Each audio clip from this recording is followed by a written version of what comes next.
Olá, sejam bem-vindos ao Fintech Talks Podcast, seu podcast sobre inovação financeira. E hoje eu estou aqui com um amigo, que é o Rodrigo Mendes. O Rodrigo Mendes, ele é CEO da Enor e ele vai poder falar um pouquinho o que é a Enor. Porque a Enor é uma empresa focada em ativos digitais, né, e que tem uma sede em El Salvador. E o grande mote aqui da conversa vai ser falar sobre El Salvador, a criptonação das Américas, né? Que a gente tem aí várias empresas querendo ser criptonações, até a Suíça já veio com esse papo, mas aqui nas Américas a gente tem El Salvador e vamos ouvir um pouco dos mitos e verdades a respeito dessa afirmação, né? Se a gente tem ou não uma criptonação. O Rodrigo está lá, sabe dizer, tem empresa lá, então passou por esse período, vai poder falar isso melhor para a gente. Mestre, obrigado aqui pela tua presença, né, por um amigo de longa data, e é um prazer estar com você aqui e poder explorar e de poder ver o sucesso da sua empresa e esse movimento que vocês estão fazendo, ocupando esse lugar, né, dentro de um país que está avançando dentro da criptoeconomia. Acho que você tem bastante coisa bacana para dividir aqui com a turma. Obrigadão, Bruno, aí, pelo espaço. Pelo esse reconhecimento aí. De fato, foi bem complicado até chegar vamos falar, na situação que está hoje, né? Não vou falar que está numa forma confortável ainda, né? Eu acho que quando estiver confortável tem alguma coisa errada. Sem dúvida. Você fez seu exit, né? Aí é outro negócio. Mas eu acho que, assim, o fato da Enor estar bem hoje, bem posicionada, né, nesse mercado, foi mais por uma questão meio de foco mesmo, que a gente teve desde o início da operação. A gente tem várias operações, mas o foco central da operação sempre foi Real Assets, né? Sempre foi destravar o mercado de capitais e colocar ele para funcionar. Sim.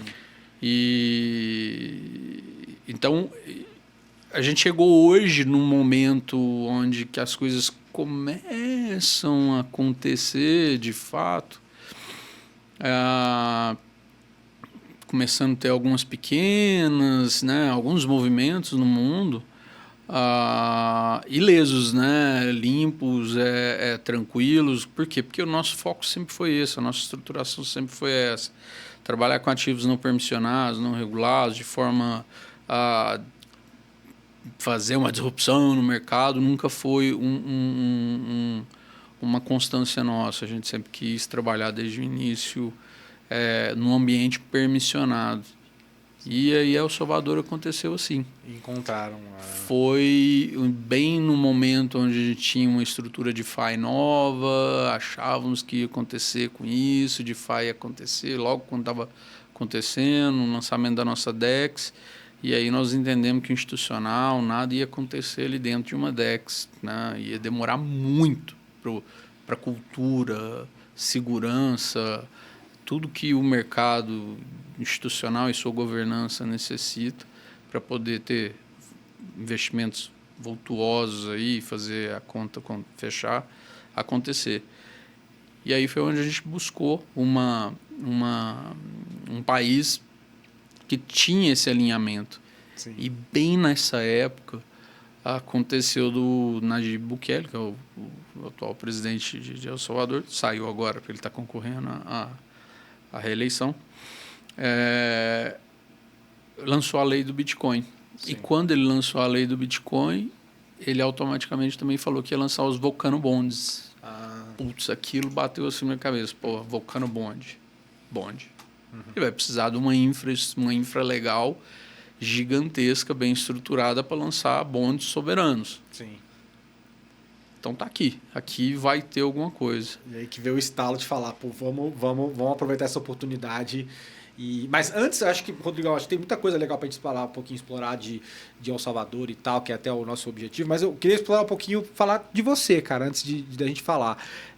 O Luiz César que veio aqui, que é inclusive, pô, você que é o cara que me aproximou do Luiz ali, ele é um cara que fez negócio com você antes na vida pregressa, e foi na época de VoIP, né, Rodrigo? Foi. Mas antes disso, conta um pouquinho aí, só rapidamente da trajetória profissional, esse encontro aí com o Luiz e os outros passos que você deu depois disso, cara. Eu acho que eu tenho Hoje eu tenho 30 anos de carreira aí, vamos falar assim, mas foram 30 anos muito bem vividos, eu acho. Eu tive duas pessoas muito importantes nessa minha carreira que eu aprendi muito. Uma foi com ele, né, foi com quem eu aprendi economia, e outra foi com o Olacir de Moraes. Foram duas personas, vamos falar assim, completamente singulares, que eu tive a oportunidade de trabalhar direto com eles e que, me fez aprender pra caramba, né? Tanto o que se deve fazer como se não deve fazer, né? Porque são dois visionários, são dois empreendedores a nível de Estado. Né? Eles não empreendem uma empresa, eles empreendem o que o Estado deveria empreender. Isso que é o mais alucinante, assim, quando você acompanha a carreira deles. Mas eu comecei minha carreira logo no início, vou falar assim, onde começou quando eu comecei a ter mais contato com as coisas, foi logo depois que eu voltei dos Estados Unidos, que eu fiz meu high school lá. E aí eu fui fazer um estágio no Grupo Algar. E foi bem na época da privatização da telecomunicação aqui no Brasil. E assim, eu tinha acabado de chegar dos Estados Unidos, falava inglês fluente, há 3 anos estava morando lá, fazendo todo o meu high school. E o Brasil pipocando de investidor para tudo quanto é lado nessa hora, né? Uma coisa muito louca. E a diretoria precisava de alguém para fazer PowerPoint, alguém para falar inglês o tempo inteiro, para participar das reuniões, traduzir documento.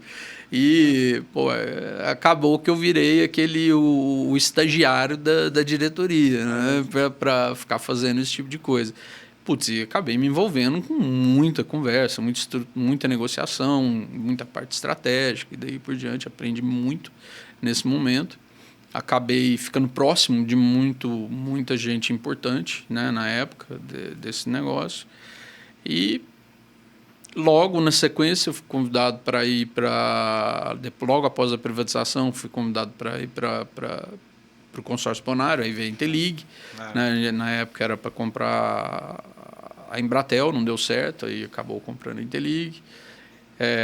Entrei muito novo, 20 e poucos anos de idade, como, coordenador de projetos e implantação de fibra ótica no Brasil inteiro. Caramba. Estação satélite, rede MPLS, a primeira da Cisco no mundo. E aí, foi um envolvimento com tecnologia muito bacana, e eu venho de tecnologia desde meus 11 anos de idade. Então, para mim, aquilo ali era natural. Sim. E logo eu saí, tive uma passagem pela Vesper e tal, mas logo eu saí, aí eu decidi montar meu próprio negócio. E aí eu fui para os Estados Unidos, trabalhei na época fazendo um benchmark com Skype, nem existia ainda, estava começando ainda, era um escritório mesmo, né, bem pequenininho, tamanho desse estúdio aqui, ainda estava começando. E acabei fazendo uma parceria para trazer o Skype para o Brasil. Era o Skype. Mas então você foi lá era Estônia, né? Era nos Estados Unidos, olha só. Em New Jersey. Olha só. Eu fui para Nova York, peguei um town car, fui para lá e fui para Vonage também na época.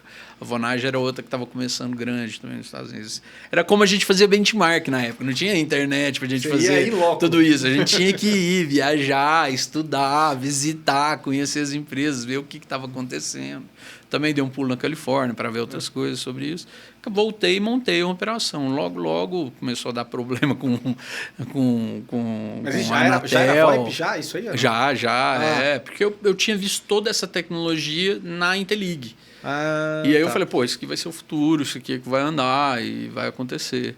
E aí eu montei a rede, essa operação ficou muito grande no Brasil, e eu acabei conhecendo o Luiz César nesse momento, e ele estava saindo do Pactual, queria investir numa empresa dessa, e comprou essa participação. Só que aí eu fui para lá, ele me convidou para ir para Petrópolis, para a Fazenda Marambaia, morar lá com ele, e acabou que da operação eu fiquei vendo pouca coisa, e ele me colocou para fazer os outros negócios dele lá dentro. Ele criava carneiro naquela época? Criava carneiro, eu também cheguei a criar carneiro também, várias coisas. E, pô, e aí, aprendi economia com ele, né? A gente ficava trabalhando ali o dia inteiro. Ele acabou me envolvendo em operações que, na época, ele fazia assessoria e consultoria e M&A, todas voltadas na parte de tecnologia, e acabei fazendo muita reestruturação nisso. Trabalhei um tempo muito focado em M&A com ele. Depois saí e falei, tá na hora de eu seguir meu caminho, deixa eu seguir minha vida, César, você segue a sua e tal, fomos cada um para um canto. Passou um tempo, um dia o Lacir me chamou no escritório dele e falou, olha, eu preciso de um cara de confiança, que eu preciso fazer uma reestruturação nas minhas operações internacionais, tem isso, acontecendo, blá, blá, blá. E me indicaram você. Eu falei, pô, muito obrigado, mas agora eu estou em outro momento. Eu falei, não, eu preciso de você. Eu falei, então tá bom. Nos acertamos e fui para os Estados Unidos, que era a sede das companhias, dessas empresas eram lá, eram todas operações fora do Brasil, 9 países na América Latina inteira. E, putz...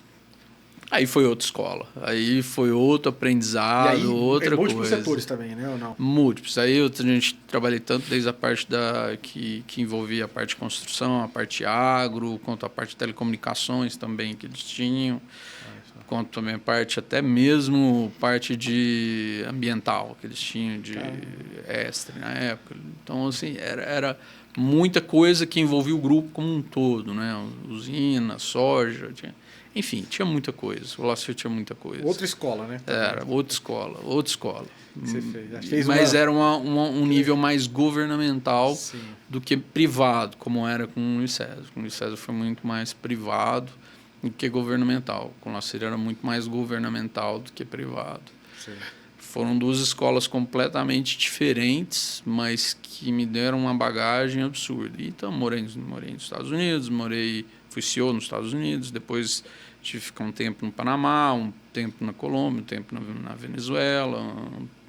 Enfim, tive que... Deu um giro bacana aí, né, cara? Tocar aí todas essas operações nesses países. E o Bitcoin entra quando na tua vida, cara? Criptoativos, de uma forma geral, cara, assim... Então, teve um momento que a gente teve que fazer teve que vender essas empresas, fechar essas empresas do Lacir. E... numa das vendas, uma das exigências é que eu ficasse de quarentena. E quando eu fiquei de quarentena, eu falei, pô, agora então, o que eu faço? Né? Olha só. Aí eu voltei para, vamos investir, né, em fintech, na época, né, financeiro, vou olhar financeiro com tech. E... Foi nessa época que você foi para TCP ou foi antes? Não, bem antes. Bem TCP antes, né? foi quando eu voltei para o mercado tradicional. Aí nessa época, então, eu comecei a fazer muita pesquisa, muita coisa, né? Procurar muita empresa em vários lugares do mundo. Comecei a fazer muito contato na Hub de Londres, na Hub de Singapura, acabei conhecendo. Mas toda vez que você vai procurar alguma coisa de fintech, financial technology, vinha Bitcoin. E aí eu falei, mas deixa eu conhecer esse negócio. Isso era 2012 para 2013, alguma coisa assim. Putz, eu conhecia aquilo, ainda coisa muito texto, só tinha um exchange no mundo, ou 2 ou 3. E aí eu falei, cara, isso parece interessante. E aí entra aquela parte nossa financeira também. Falei, deixa eu conhecer, começa a comprar, vender. Falei, pô, isso aqui tem margem, dá vol. Acho que eu vou começar a entender mais. Comecei a procurar entender mais. Quando eu acordei para a vida, eu já estava muito inserido no meio, né? Eu já era um dos principais players aí do mercado, principalmente do mercado de futuros, que eu adorava, amava futuros, né? Então, as operações de Arquecoin, Huobi, operações muito antes até de OKEx. Né? Eu era market maker nesses livros. E a gente tinha uma iniciativa que nós lançamos, que era uma ONG que chamava... Não ONG, era uma org da vida, o Whale Club. O Whale Club teve briga, depois acabou derivando e virou o Whale Pool. e financiavam aquilo. A ideia era ficar, nunca opere sozinho, never trade alone. Era um grupo de traders, comerciantes, como quer dizer, de quem estava ali se ajudando e fazendo acontecer.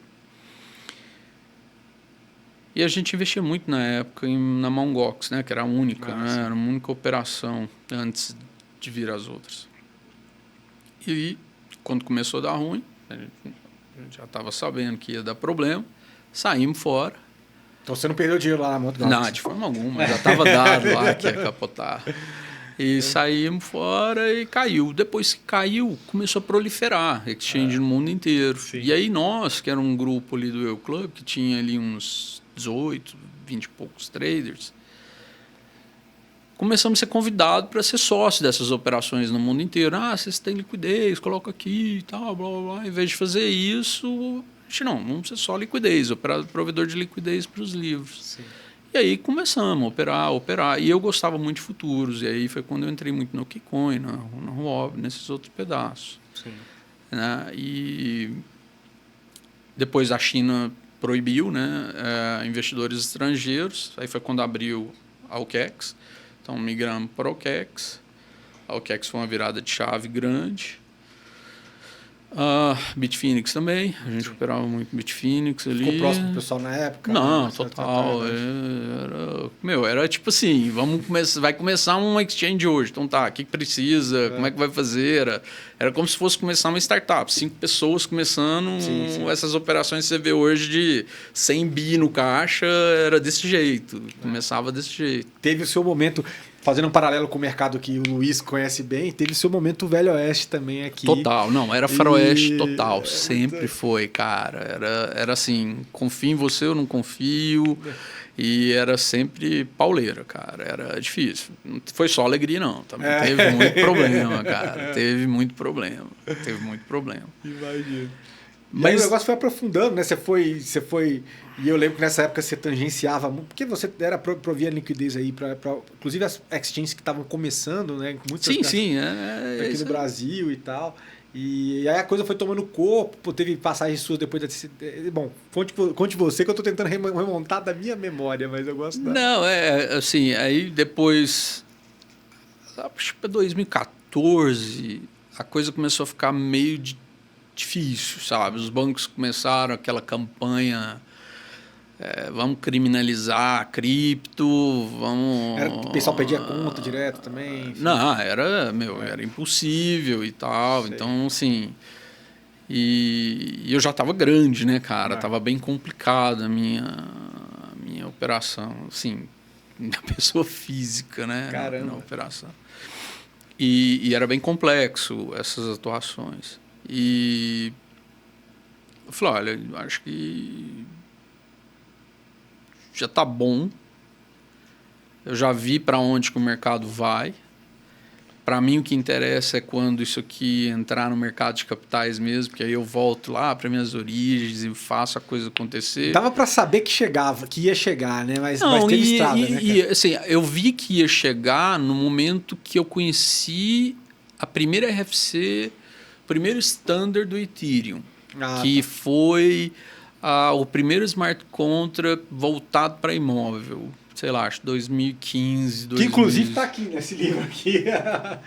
Na Era da Criptoeconomia também fala a respeito desse começo ali, com o Vitalik Companhia Limitada montando, e fez exatamente esse projeto lá, foi 2015 mesmo. Isso, quando começou esse projeto eu falei, agora vai chegar, agora chega. Olha só.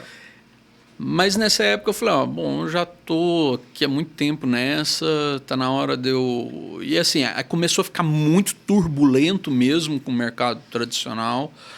Os bancos entraram numa espiral de criminalização bem agressiva, só para quem trabalhava com cripto nessa época.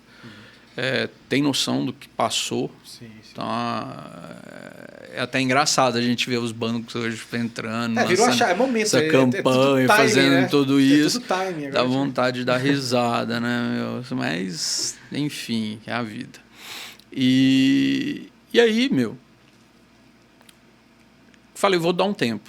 Então, dei aqueles negócios, né? Vamos dar uma diminuída na operação, vamos voltar, vamos tirar o pé, vamos voltar para o mercado tradicional. E fui voltando aos poucos.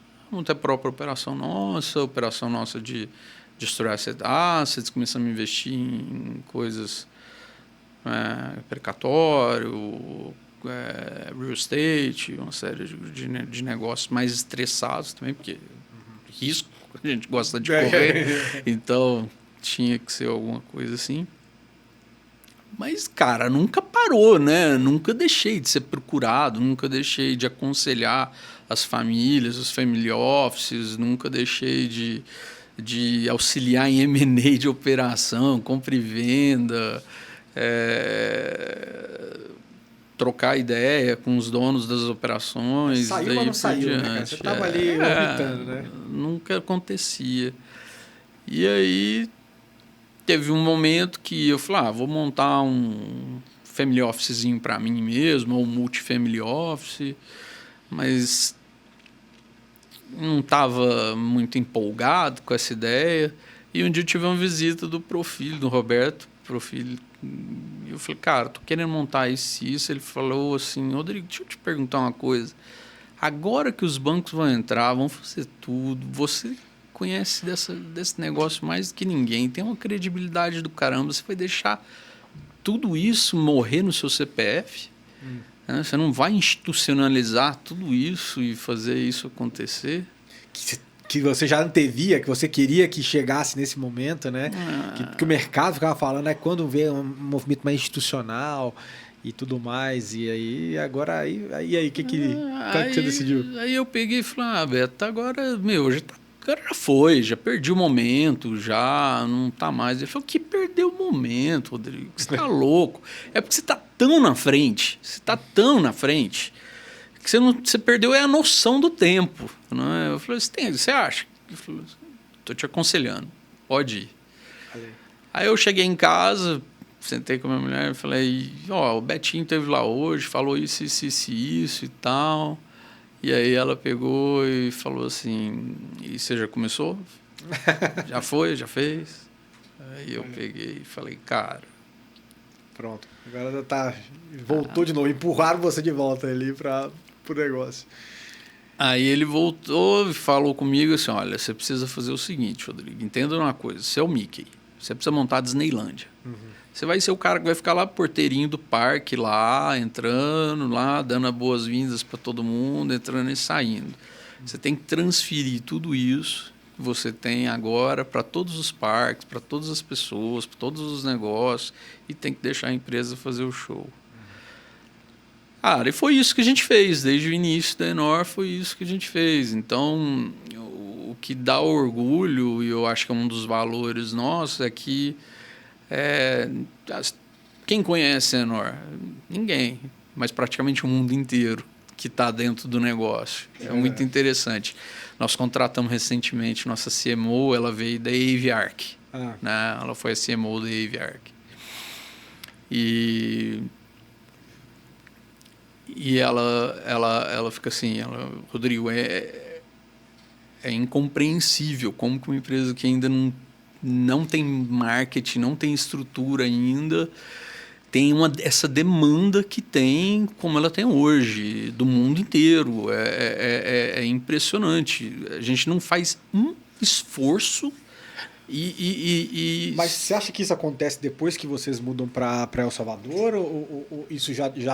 Porque assim, só para a audiência também entender, né? Você montou a Enor aqui, ou você já montou aqui no Brasil primeiro? Não. Ou já montou ela já com vistas para... A Enor, ela começou como uma DEX. Eu montei uma DEX. Uma exchange centralizada. Era uma DEX, uma exchange centralizada. Sim. Quando eu montei, eu falei assim, não, o futuro é DeFi, vai ser tudo DeFi e pronto, né? Quando a gente entendeu que DeFi... Futuro, para mim, continua sendo DeFi. Mas não como é hoje. Tem muita coisa que ainda vai ser organizada aí no meio desse processo. Quando nós entendemos que não ia acontecer o que a gente queria, né, que seria embarcar o mercado institucional né, dentro do negócio, em DeFi, da forma como a gente pensa hoje, e pensava lá atrás. Então, nós decidimos fechar a plataforma, mas colocar dentro dela todas as features da DEX. Então, nós temos todas as features de uma DEX, a experiência é a mesma de uma DEX dentro da nossa CeFi. De todas as nossas CeFis, nós temos várias. E aí, nesse momento que nós fechamos a operação, aí nós fomos buscar uma jurisdição para poder fazer isso. E foi quando nós buscamos El Salvador. Bom. Foi coincidência.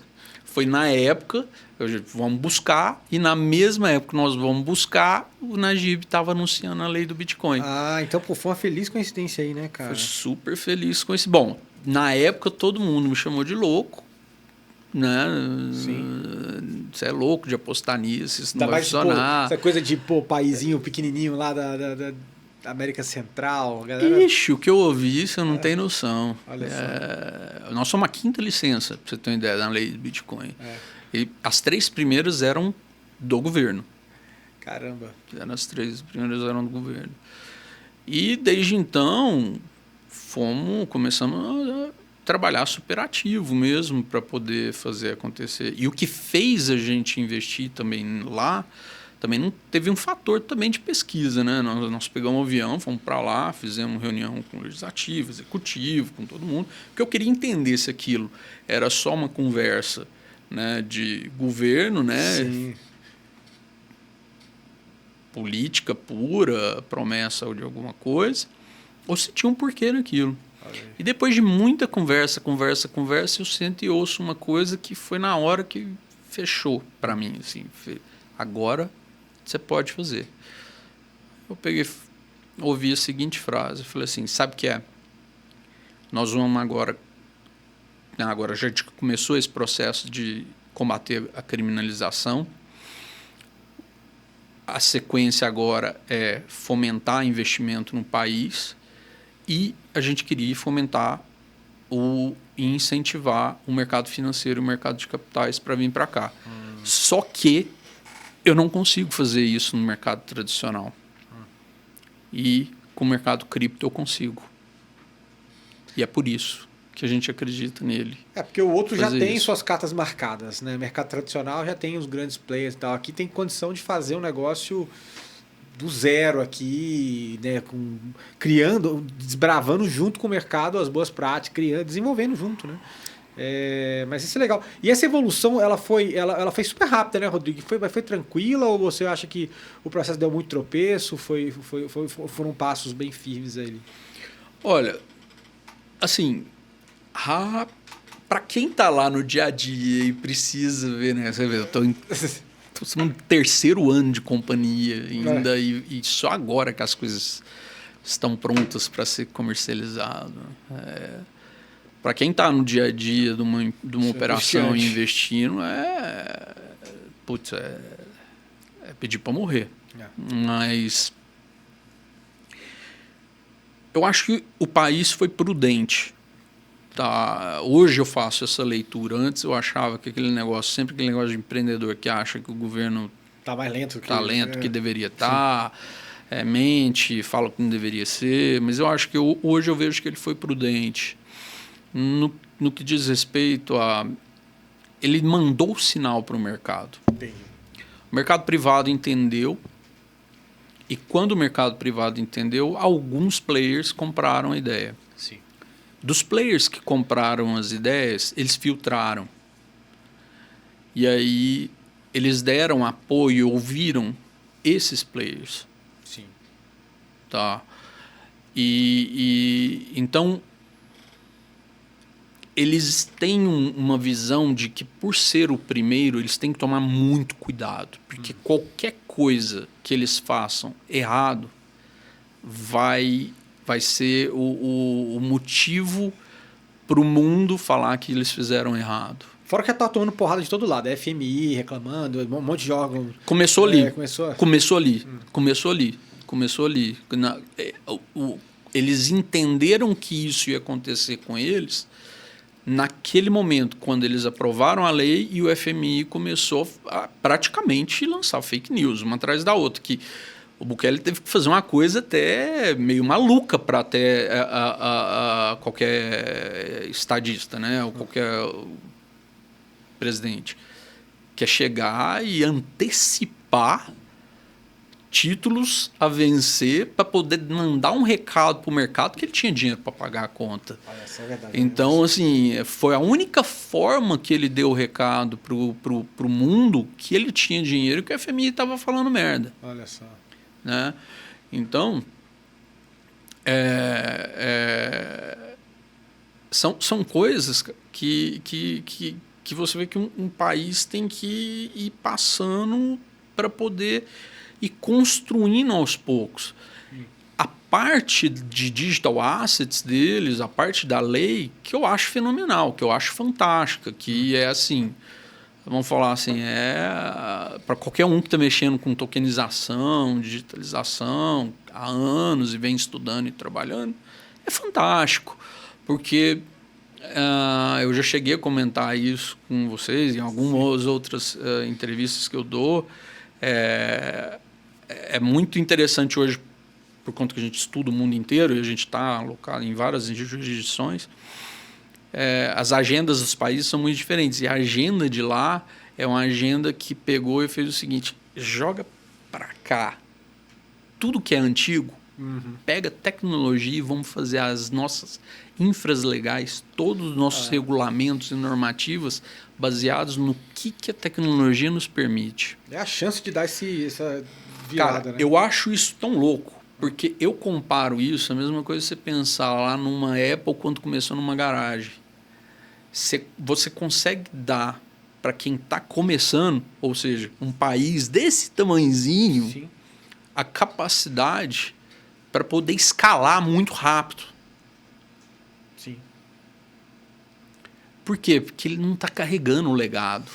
Isso Ele me lembra, não- e é engraçado, isso me lembra, e esse exemplo a gente meio que já explorou em outras conversas, Singapura, né, cara? Que Singapura também foi um lugarzinho pequenininho, mas que tem, obviamente, foi colônia britânica e tal, mas conseguiu juntar tudo que há de mais moderno, né, ter um fundo soberano gigantesco lá e realmente é um lugar onde as pessoas também estão querendo fazer coisa nova na Ásia. Você pensa muito ali em Singapura, né?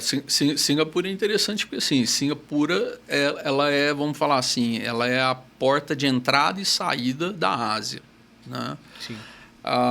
Hong Kong teve esse espaço, mas mais focado em trading de produtos, né? E Singapura virou o banco, né? Da entrada da China, desculpa, não da Ásia, da China. É difícil lidar com a China, mas é fácil lidar com a Singapura. Então, é basicamente isso. E foi isso mesmo que aconteceu. Então, assim, as operações tradicionais foram todas para Singapura para poder ter esse relacionamento com China ali, né? Com a China e o mercado, o Ocidente. Então, eu acho assim, dado as devidas proporções, é o que El Salvador está tentando agora para a América Latina. Tá? Inclusive, saiu agora já no último relatório do VanEck e tal, ele colocando que El Salvador pode se tornar a Singapura da América Latina. Além de uma criptonação, como a gente está falando aqui no episódio, pode de fato se tornar uma Singapura. E até porque você também está vendo, né, em termos de investimento de infraestrutura física mesmo, de escritório, de porto, né? Cara, a revolução no país, eu vi isso acontecer no Panamá, um tempo, na época que eu trabalhava com o Lacir, eu vi isso acontecendo no Panamá. Então, para mim, não é novo, mas assim, porque quando acontece algum impacto, né, financeiro positivo no país, como começou com essa revolução que foi implementada pelo Nayib Bukele, a primeira coisa que começa a ficar muito notório para todo mundo que está indo é real estate. Sim. Real estate avança a absurdo. Parece que ele é o primeiro mercado a dar sinal, é o primeiro segmento do mercado a dar sinal para o mercado como um todo que a nação está pujante, está começando. Então, assim, o real estate vem a passo galopante. A gente até brinca, né? Que tem bubbles dentro de bubbles lá dentro, porque os preços são coisas absurdas, sobe casa, prédio, condomínio, tudo o tempo inteiro, são coisas absurdas. As pessoas de fato irem morar para aproveitar essa oportunidade lá, né? Eu acho que isso começa agora. Agora isso começa. Por quê? Porque a gente está entrando em alguns outros desafios novos que o país vai ter, que justamente vão ser algumas questões voltadas à mão de obra qualificada. Então você começa a ter uma série de empresas que agora estão indo para o país, estão ficando mais tranquilos, mais confiantes no que está acontecendo. E junto com isso a demanda com isso a demanda por profissionais. E aí o país não tem. E aí você tem que importar. É verdade. Não tem o que fazer. Sem dúvida. Não. E oportunidades, cara, que você tem que ver assim, que são mais gritantes, obviamente, tem toda essa realidade de cripto. O que você acha que vai ser mais rapidamente explorado ali, aproveitado pelos empreendedores lá em termos de oportunidade? Cara, El Salvador não pode ser visto, tá? Eu vejo, às vezes, de vez em quando, vem alguns empreendedores conversar comigo, assim, tipo, e se a gente montar um wallet local e tal, cartão? Eu falei, deixa eu falar. A gente está falando de um país que tem 6 milhões de habitantes. Né? Olha só. Se você olhar para o país como um país a ser explorado, para você fechar a conta do seu negócio... Um B2C assim, não vai nem a pau, é verdade. Esquece, meu. Aí você já partiu para o caminho errado. Né? Agora, é muito bom para qualquer empreendedor colocar a base de sua empresa lá, a sede lá. Assim como é Singapura também, é o mesmo conceito. Você vê... E pensar assim, cara, agora eu tenho que trabalhar, porque eu não tenho um mercado interno, um doméstico para me atender e fechar a conta da minha empresa mais. Sim. Eu tenho que operar global. E isso é muito bom. Porque isso te obriga como empresário, como empreendedor, a olhar para o mundo inteiro.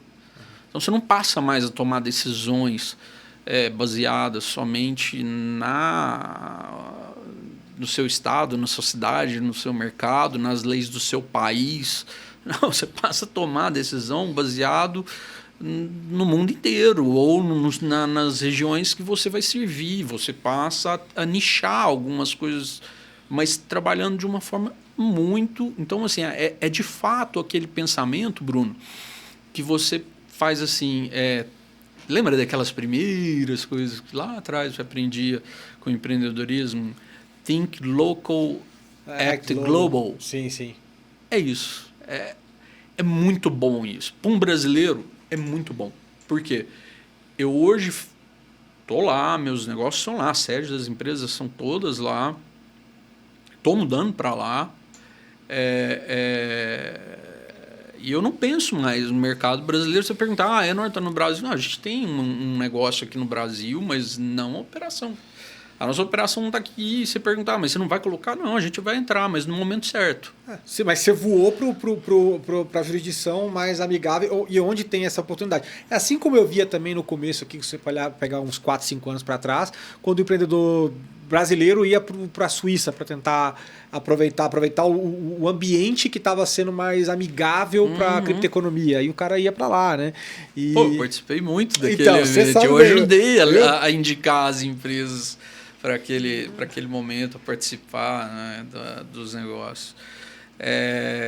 E poderia ter sido um dos momentos para mim. Pois mas teve gente que demorou muito ali. Igual você falou, se é angustiante esse tempo que você está passando ali esperando a coisa desenrolar e tal, mas está vindo do zero, que você pega uma Suíça que tem o antigo para lidar, que ele já é um hub financeiro tradicional, e tem que converter para isso, e com aquele ritmo que às vezes não é dos mais benéficos, amigáveis para quem é empreendedor, tá consumindo caixa ali, tendo que operar, entendeu?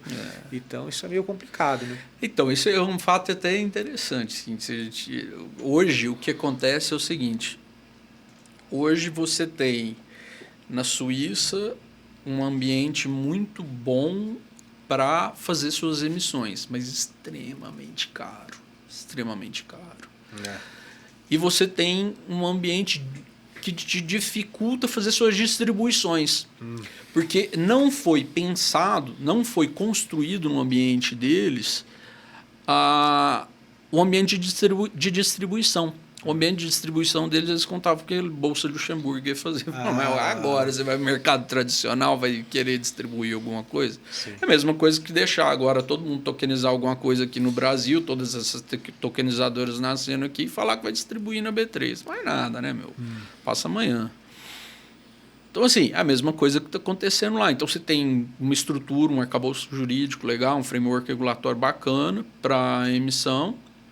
Não é o adequado, porque engessou bastante, do meu ponto de vista. Eu vendo hoje a de El Salvador. Mas você não tem como distribuir. Sim. E em El Salvador já é o contrário. Em El Salvador eu tenho um ambiente que a distribuição é muito bem feita, muito bem estruturada, muito leve e ágil.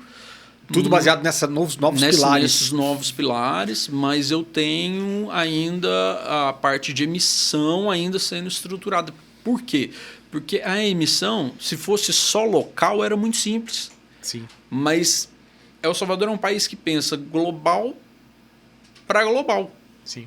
Ela não tem outro jeito de pensar diferente. Claro. Então, assim, os ativos são originados em outros países, são distribuídos lá para outros países. Então, é para investidores de outros países. Então, é uma estrutura que tem que, em alguns momentos, ter associação com lei de propriedade civil e internacional. É complicado nesse ponto. Mas está indo bem. E tem-se uma vontade de que eles acelerem para poder aproveitar esse momento e se posicionarem, né? Então, assim, tem outros países que tem muito de, como eu posso dizer, de forças contrárias, né? Olhando até para a Suíça mesmo, assim, existem muitas forças contrárias. Você acha que também quem é do establishment ali também não está querendo manter? De forma alguma. Está querendo que a coisa mude? Não está, né? E Rodrigo, olhando hoje, cara, hoje você tem a licença, e aí uma coisa nova aqui, eu acho que é até legal você comentar aqui, que você também tem uma licença para atuar no segmento cripto e se tornou a primeira empresa do mundo que tem uma oferta pública tokenizada 100%. Conta pra gente como é que foi esses próximos passos, né? Rápido, vocês tiveram o processo, licença, e aí depois estreitou aí essa outra operação. Isso, então a Enor virou um grupo econômico, né? Se tornou um grupo econômico, era para ser um negocinho, virou um grupo econômico. Tá virando um banco de investimento da criptoeconomia, né, cara? Um banco, comparado a um banco de investimento. Ela tem a licença de banco, né? Normal, não é um banco, a gente não pode falar que é banco. Sim, né? Claro. Não vai poder nunca.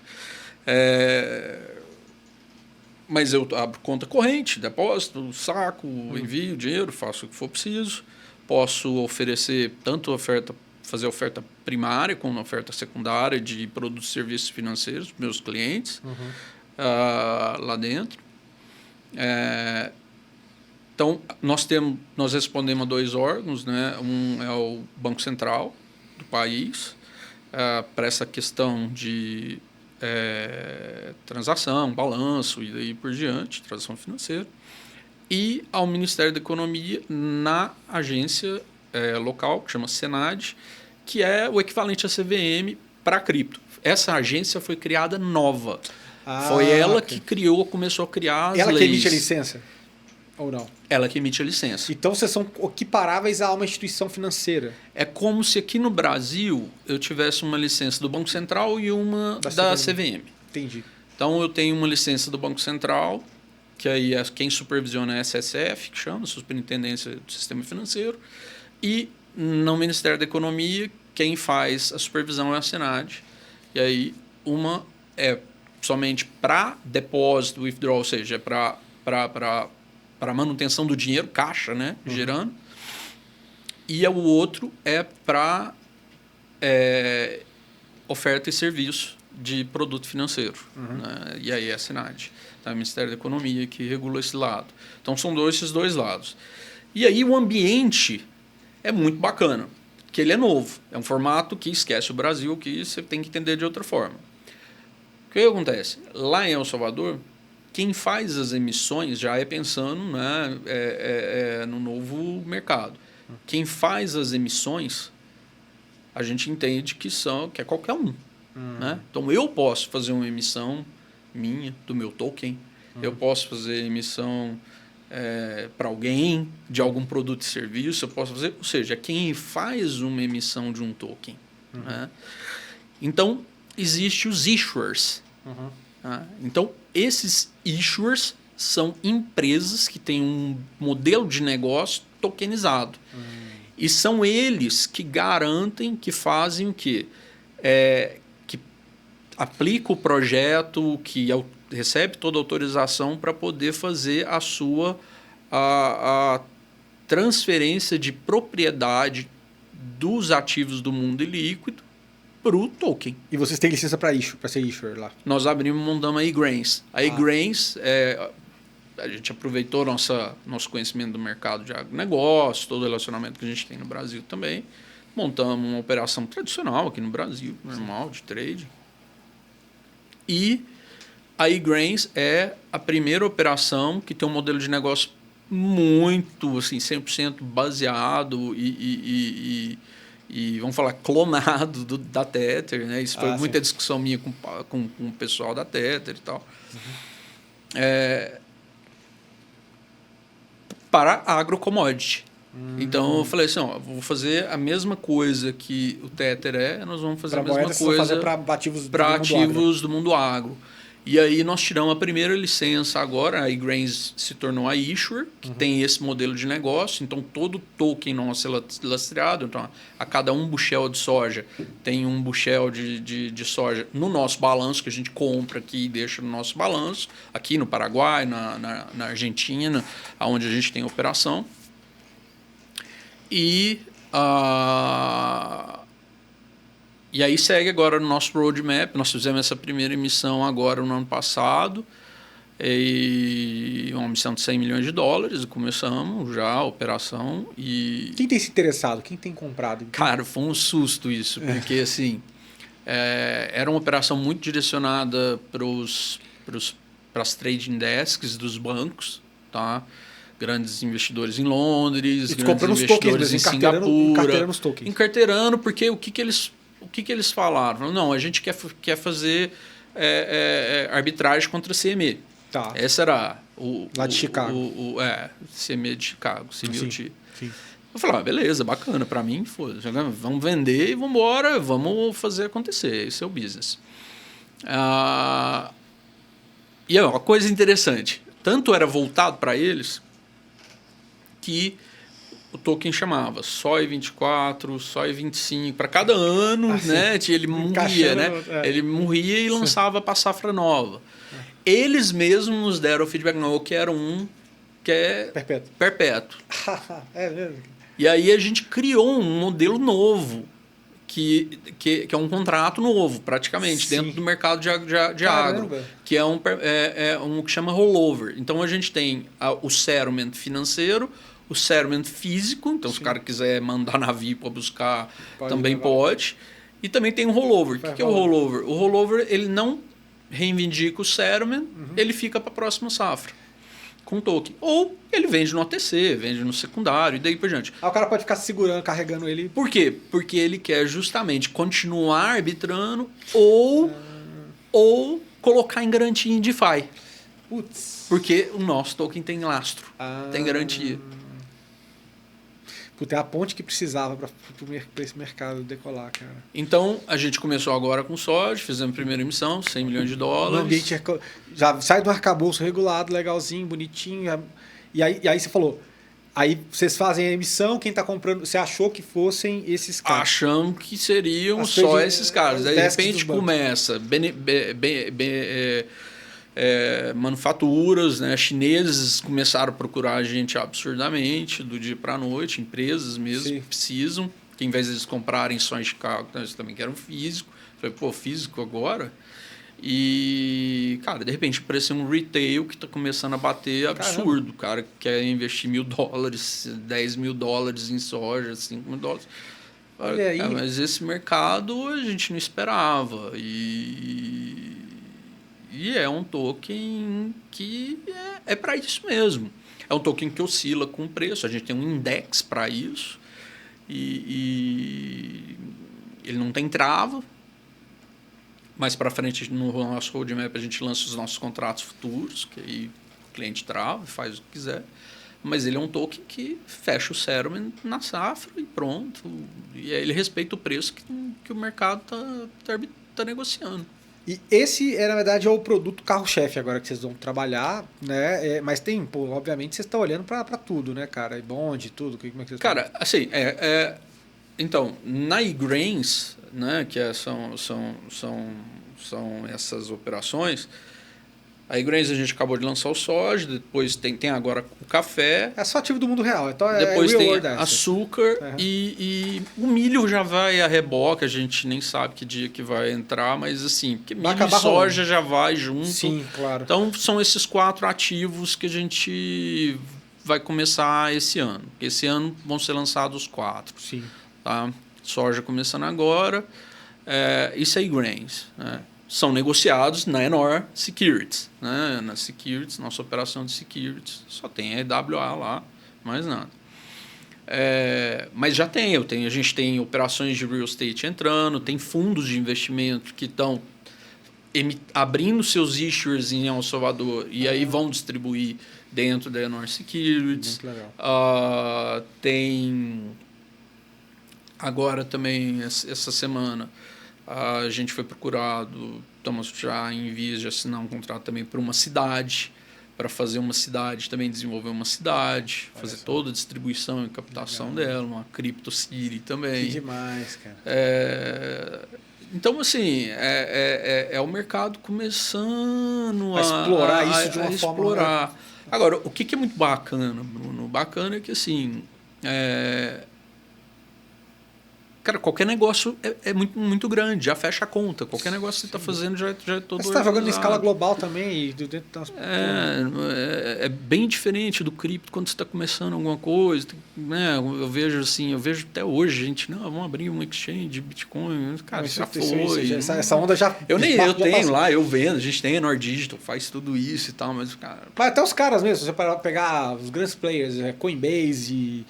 Binance, todos eles estão olhando para outros mercados, né, cara? Além disso, e sobretudo essa parte de infraestrutura e tudo mais, que eu entendo que vai ser a próxima. Né? Tem um livro ali que fala disso, entendeu? Então é muito nessa onda. E Rodrigo, hoje você enxerga, quando a gente fala, né, de El Salvador como uma criptonação e tudo mais,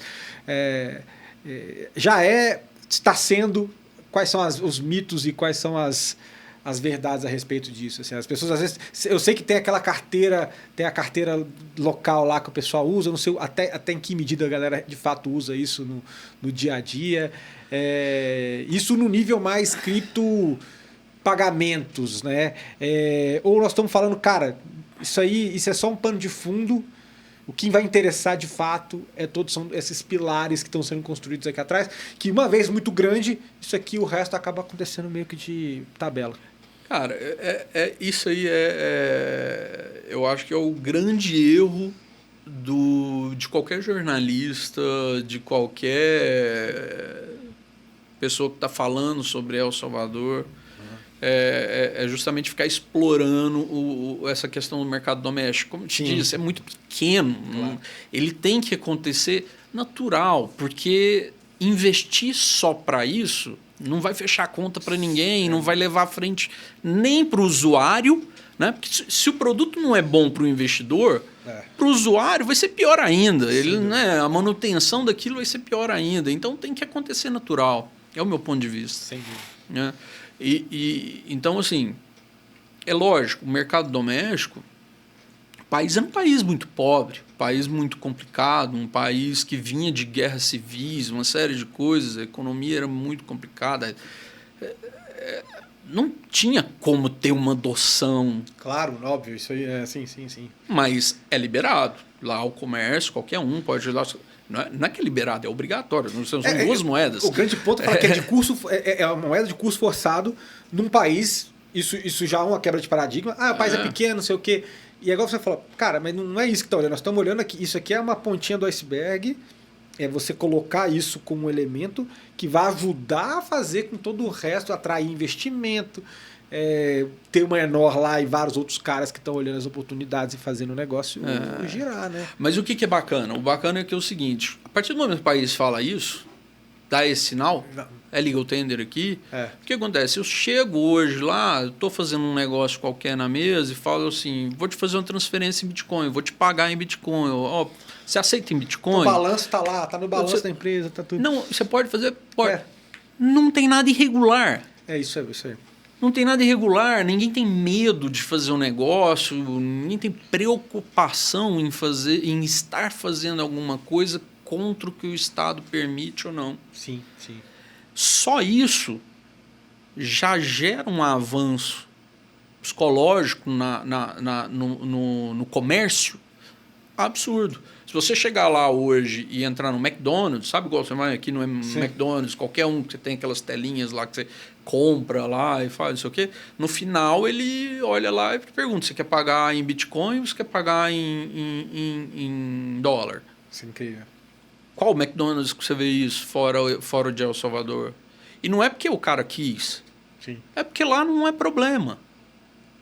Lá não tem problema contábil para ele. É isso. Lá não tem problema regulatório, lá não tem nada. Então, ele foi lá e fez, colocou lá no sistema dele de POS para poder funcionar e receber Bitcoin também. Para quê? Porque quem vai no McDonald's lá? Gringo. Quem vai visitar o país. Sim. Então, o cara chega lá... Tirar a fricção, quanto mais fácil para o cara comprar. O cara chega lá, vai para a CryptoNation, vai conhecer o Bitcoin, chega lá, posso pagar em Bitcoin. Ele acelera a venda dele. É verdade.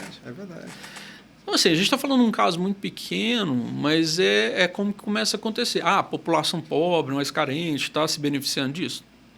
Não. Ela não usa no dia a dia.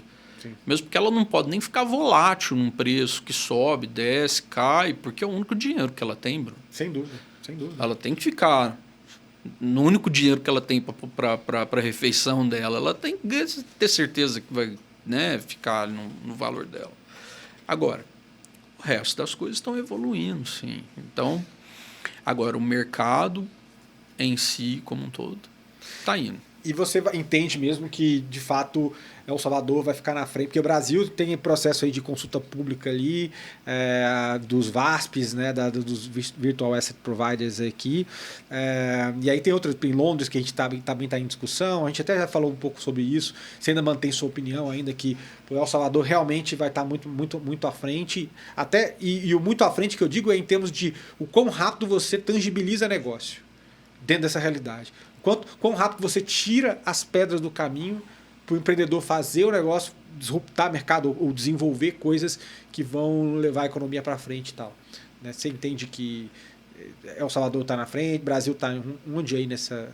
Eu acho que El Salvador está no mínimo 2 anos à frente do Brasil, mas assim, muito à frente. Não são só 2 anos. Não, é muito profundo que tem lá. Isso é outra escala a também. A mudança é outra. E são conceitos econômicos diferentes. Acho que as pessoas precisam começar a entender isso. A partir do momento que você tem um país que tem uma agenda de CBDC, um controle de smart contract, de operação de mercado de capitais, como o Brasil está desenhando, como países como a Índia estão desenhando, e como países como El Salvador estão fazendo, como a Suíça, como a Singapura, como a Inglaterra. A Inglaterra já tem cidades que já nem utilizam as leis locais, já utilizam as leis que eles mesmos, as leis da Inglaterra, já utilizam as leis próprias que eles fazem para o negócio. E então, assim, por mais que a gente tenha um ambiente favorável aqui agora com a consulta pública, com colocar as coisas para funcionar, nós ainda vamos ter muito entrave fiscal, financeiro, regulatório ainda, até a coisa se ajustar, até ela se ajustar. Eu não sei quanto tempo isso pode levar, né? Se você falar que a gente está desde janeiro do ano passado esperando isso aí, né, acontecer, e agora que entra em consulta pública, depois consulta pública, depois isso vai acontecer, se brincar, o Drex entra antes disso tudo estar pronto. E aí já não precisou de mais nada disso. É verdade. É o que pode acontecer aqui no Brasil. Agora, eu vejo, por exemplo, eu tive algumas reuniões com o governo de El Salvador no ano passado, eu vejo a Argentina agora com potencial de ultrapassar agora todo mundo. Todo mundo. Se não barrarem tudo que estão tentando fazer lá no Congresso. Cara, eu acho que é uma questão mais de agenda, né? Uma agenda liberal promove isso, né? Então... E a Argentina tem um fator muito maior, muito mais positivo do que El Salvador. Porque, por exemplo, eu costumo falar isso com o governo. Eu falo assim, olha, eu tenho duas dificuldades quando eu vou vender meus produtos e meus serviços, né, para meus clientes, meus investidores. Um é vender o ativo, o outro é vender El Salvador, porque o cara vai depositar aqui, vai fazer o cliente, vai estar em outras, né, vai estar no país. A Argentina, por mais que ela tenha todo esse problema, ela é um país que já tem uma tradição com as grandes instituições financeiras, com grandes players de mercado, já de centenas de anos. Então, ela já é um país... E tem porte, né? Tem produtos agrícolas, como você falou. Ela exporta. Então ela exporta. É um país relevante na América do Sul. É um país relevante. Ela exporta gás, ela exporta soja agora, está exportando bem. Então, assim... É um país que tem uma vantagem à frente de El Salvador muito grande. E eu tive essa conversa com eles no ano passado. Eu falei, olha, dorme no ponto aqui que você vai perder para o Milei. Vai perder para o Brasil? Não, não vai. É outra agenda. O Brasil é uma outra agenda. O Brasil compete com Estados Unidos, compete com China, com Índia. E a Argentina está saindo num momento esfacelado, né? Então, assim, também tem um negócio da população, porque eu quero pagar para ver o que tem de novo para poder ser feito, né? Então, mesma coisa em outra escala é El Salvador. O país também não tinha como dar uma dentro. Agora começou a dar algumas dentro. Né? Então as bolas dentro estão acontecendo. Não tinha o que perder, né? Pois não tem o que perder. Aí o cara só tem uma frente para ir, né? E no fim das contas, Rodrigo, a gente está chegando aqui perto do final. Se tem alguma mensagem que acho que você pode plantar na cabeça do pessoal a respeito de tudo isso que a gente falou, ou até mesmo a respeito de El Salvador, dessas oportunidades na criptoeconomia, ou mesmo para poder deixar esse espaço aberto para você falar do institucional seu, alguma coisa no gênero, o que você pode nos colocar aí de mensagem, mais sobre El Salvador? Eu acho que seria interessante porque acho que tem alguns movimentos, né? El Salvador aí vai começar uma série de roadshows aí esse ano de 24, né? Como é que você vê? Foi o que eu falei, a gente precisa desmistificar essa imagem que existe aí do país, porque até então, assim, só existe propaganda sobre turismo, né? E o turismo de lá cresceu absurdamente, mas precisamos também falar sobre o mercado financeiro, né? Como é que mudou, né, a economia do país. Mas assim, cara, El Salvador, eu acho que é aquele sonho de